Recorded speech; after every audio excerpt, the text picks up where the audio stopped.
Welcome to Rolling Class number 2. My name is Judith and I'm the Managing Director of the GreenTech Festival, and today we will talk about alternative drives in a smart city context. We discuss electromobility, where do we really stand as an industry, where are the market gaps, and we want to do a myth and fact check. So I'm happy to do this with Dieter Wirthmann, SVP, Product Sales MAN Truck and Bus SA. Dieter, please introduce yourself. First of all, thank you very much for having me.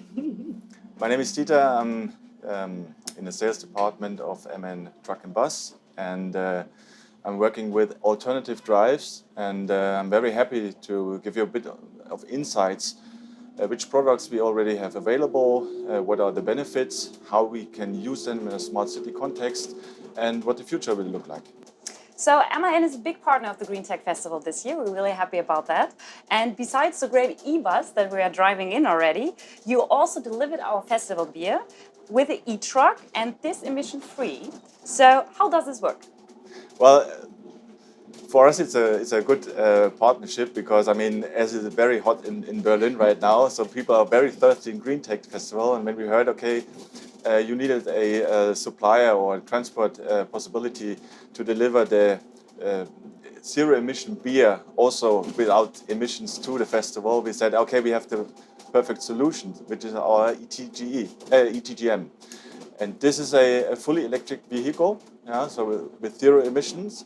And it was designed for urban distribution. And when designing the vehicle, we also had the beverage industry in mind. So I think it's a perfect fit. So do you have any numbers? Do you know, so what is the load capacity? How long is the distance that the truck can go? Yeah. So our ETGM is quite comparable to a regular diesel TGM. It's a 26-ton truck, 3 axles. It has a payload of 13 tons. And it is quite a powerful electric powertrain. Yeah, it's 264 kilowatts with 3,100 Newton meters. So it is really good equipped for the job. And we have a capacity, and this is always the crucial question, yeah? What is the battery capacity? What is the range? So we have a capacity of 185 kilowatt hours.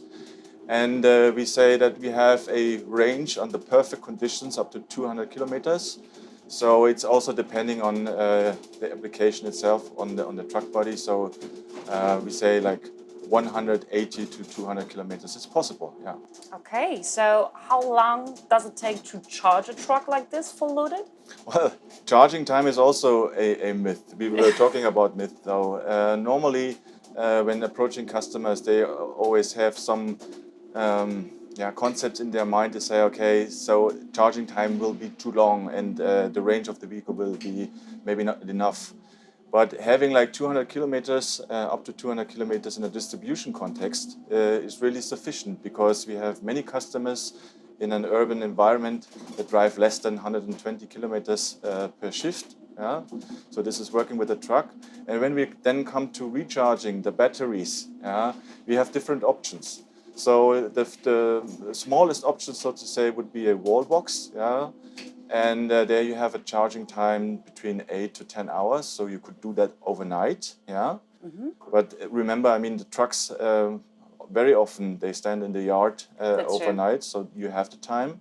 But when you think of more advanced concepts, yeah, like 2-shift operation, then we also have a more powerful charging option, which would be then a 150 kilowatts DC charger.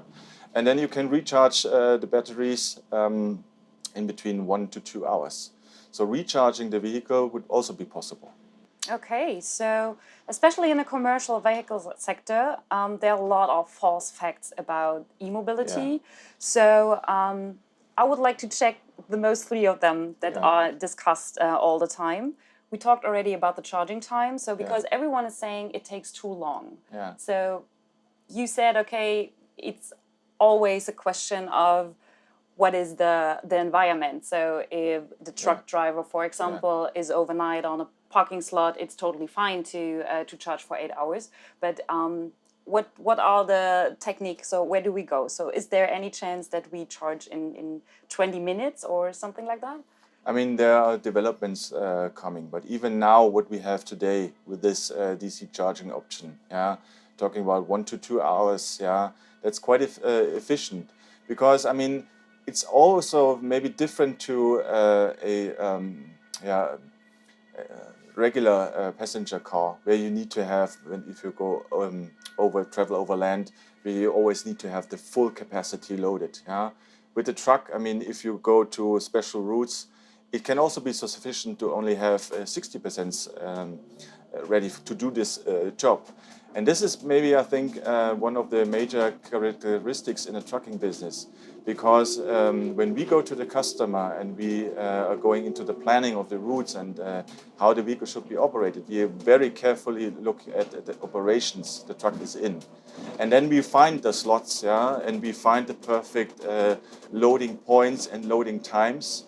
So then, even today, and especially in the distribution segment, we already provide a good working solution, yeah, where the charging times are sufficient.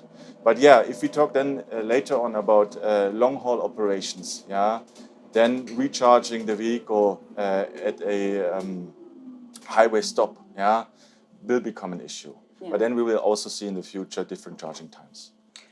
And so I guess it's the same when it comes to range, because everyone is saying, okay, so I would like to drive the electrified car or truck, but I can't do only 100 kilometers. So same here. I mean, we decided, and talking about our product which we have here, we decided, okay, or we asked ourselves the question, where to start with the technology what we have today available.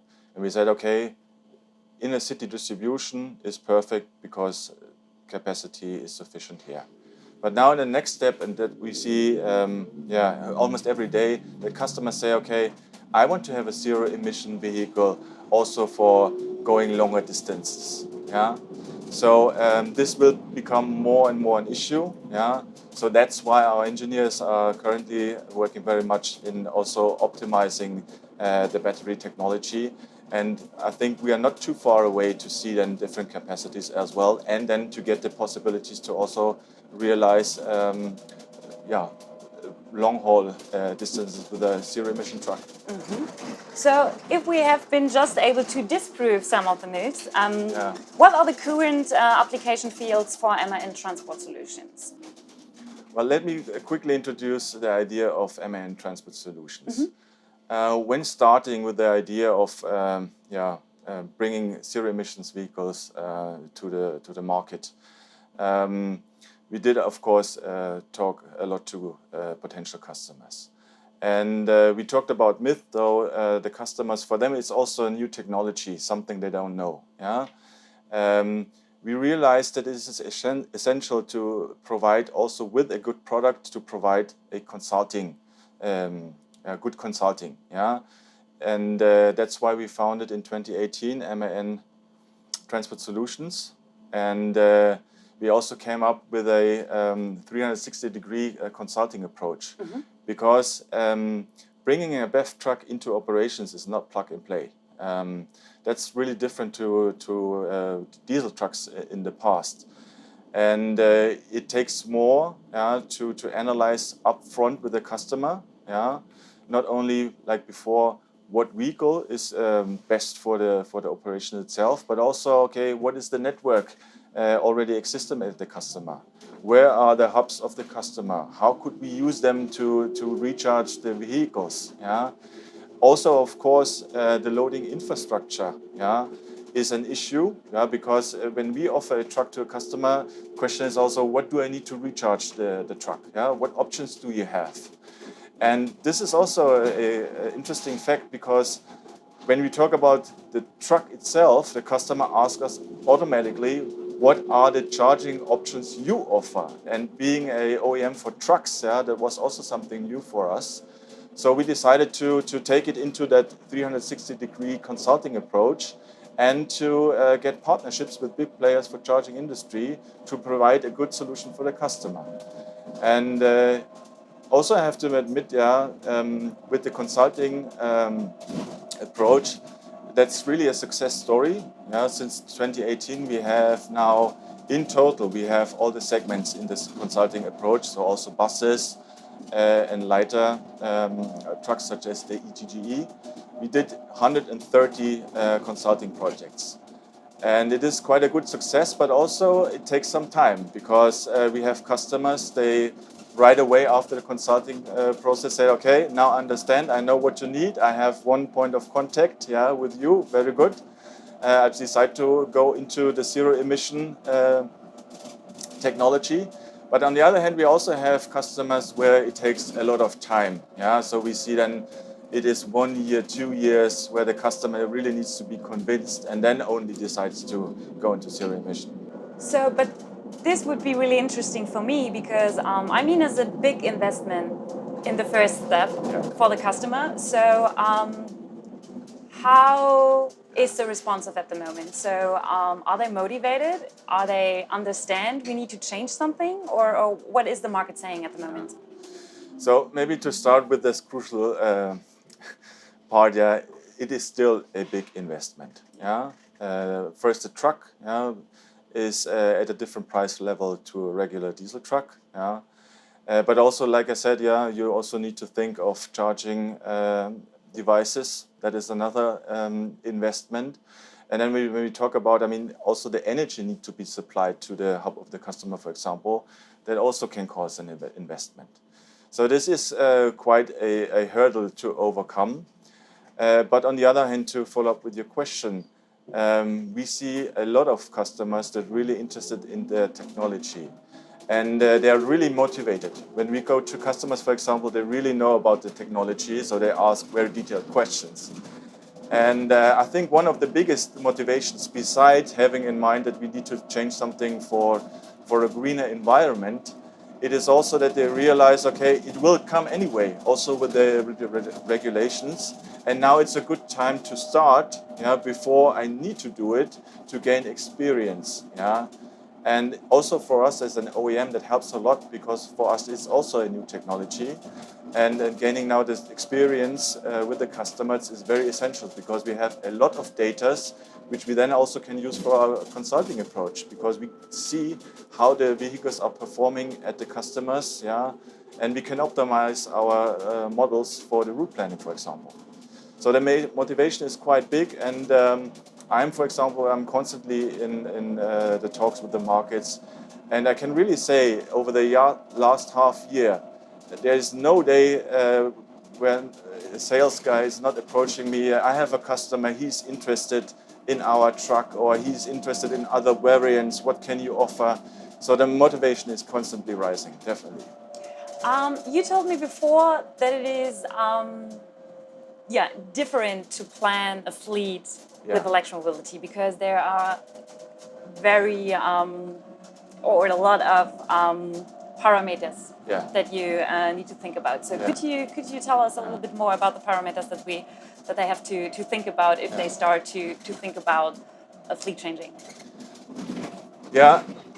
Look, today with the diesel truck, you don't have those limitations in, for example, in the range. You don't have the limitations in the existing network because I mean fuel stations are almost everywhere. Also the trucking business, they have maybe fuel stations on their yards already. So this is like an established network. So now making the change towards zero emission to BEV vehicles, to battery vehicles, we need to establish this network. So this is number one, something we have to keep in mind. And then even analyzing a grid, power grid, is something you have to keep in mind and you have to discuss with the customers. But on the other hand, looking at the truck itself, there are parameters to take in mind. And for example, we have customers in Scandinavia. They drive their trucks, of course, also in the winter time. And environmental factors really have an input on what can I do with the truck. Because when we have cold weather, that has an influence of the capacity of the battery, right? Correct, and the charging. And for us, then we not only need to analyze it, and we have, of course, with the operations which we see already with the customers, we have a good set of parameters of data, but then also we need to think of the technology. So, for example, our ETGM, it has got a device for cooling the batteries, for heating the batteries. So even in those advanced operations like Scandinavia in the winter, the vehicle is performing quite well. And the good thing is we can tell them, the customer up front, yeah, will it do the same route in the winter as in the summertime? Yeah, and that is very important for the customer to really understand, okay, what can I do with the truck?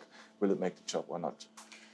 And can you say anything about the infrastructure? I mean, is the one thing that you provide the e-buses and you have idea for the charging systems, but the charging systems need to be available in our countries. So do you have, so is there, I guess there's still something to do from the countries, or does it work already? There's something to do. Yeah, I mean, even if you look at the passenger cars, if you travel on the highway, you see the loading, the charging devices. But of course, with the truck, with different capacity, also there are other requirements for the charging infrastructure that is provided, for example, along highways. So this is definitely a field of development for the next years. But again, with the trucking business, maybe we have a bit of an advantage because, again, talking about the distribution context, yeah, we can set up the necessary equipment at the side of the customer. So that is different. For us, it's very important to have cooperations with the big players providing charging infrastructure and to really do this partnership because, again, we are truck OEM. We don't have the experience in what is the best charging equipment, and we decided to do a partnership. And I think that's also key in the transformation now to zero-emission vehicles, to have good players here on the market, established players, and to develop then the charging infrastructure further. So at the moment we have 3 major players here as partners of MAN. And from the customer feedback, yeah, we get the feedback that we are on the right track here, and we can help the customer in establishing, like I said before, in establishing that necessary network in their context to keep the trucks up and running. So, last question from me. So, what do you say, how does the truck business look like in 5 or in 10 years? Well, that's an interesting question, yeah. And I think it's very interesting times because the truck business, we think, and I also personally think, will change quite a lot in the next 5 to 10 years. So we already talk about the first big change. Yeah, this is the vehicles itself. Yeah, so we are moving from conventional diesel trucks to zero emission to electric trucks. So this is a big change, and we were talking about the implications on the operating business. Like we said, we will see technology improving over the next years. We will see more battery capacity. We will see longer ranges, new fields of application. So this will be a game changer. Number 2 is also the digitalization. Yeah, and when talk about digitalization, I mean it offers so many possibilities. And in the truck business, what is an essential thing we always work towards is like improving the uptime, the availability of vehicles. The customers, the business owners, they always try to improve the operational tours with the trucks to always have a full truck loaded, yeah, to really make money with the truck. Yeah, so digitalization will have an input, and also it will have an input because in the future, what we will see is that the communication of the different parts in the puzzle, like the charging infrastructure, communicating with the truck, yeah, having the information, what state of charge does the truck have, when it needs to come in, is the charging device ready, is it maybe occupied with another vehicle, yeah, that we will see a lot of improvement coming from digitalization. And number 3 is automation. And that always sounds a bit like science fiction, yeah, having autonomous vehicles on the road. But to be honest, the technology is here.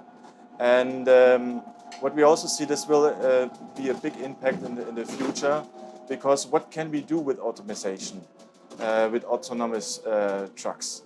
We can reduce the impact of the driver on the TCOs. Yeah, we can improve that. And which has a big influence will now, have right? a big influence, yeah, up to 30%. And this is, I have a very important point here. This is not to do that we want to get rid of the driver, but keep in mind that already now we have a shortage of qualified drivers already. So this could also be then in the future a big point to improve the situation. And especially if we talk about long-haul routes, yeah, from hub to hub, yeah, which are also not very attractive to drivers, yeah, this could be an answer then in the future. So we will see then, I think, a big development in the future and having possibilities also coming from automation, definitely. Crazy. So good times are ahead, hopefully, about electrified trucks. I guess we are near to the end. Any statement you would like to do or anything the audience should know? Well, one personal statement, I'm really excited here to represent MAN at the GreenTech and also be part of the rolling class, because after a month of home office, yeah, being on the road as a truckie is a good thing. But on the other hand, very important is, you mentioned before, we have our EGGM here in operation at the GreenTech. And I think this is really important that customers, people, that the public really understands that we are not talking about a vision, something that will come in the future, but it's already here and working. And it can improve our environment, it can reduce pollution, and this is very important to me. Wonderful. So thank you, Dieter. That was fun. Thank you very much for having me. Yes, we are thankful too. And now we are entering the EUREF campus and look if we get some beer. 12 o'clock, let's see. Bye. Okay, thank you.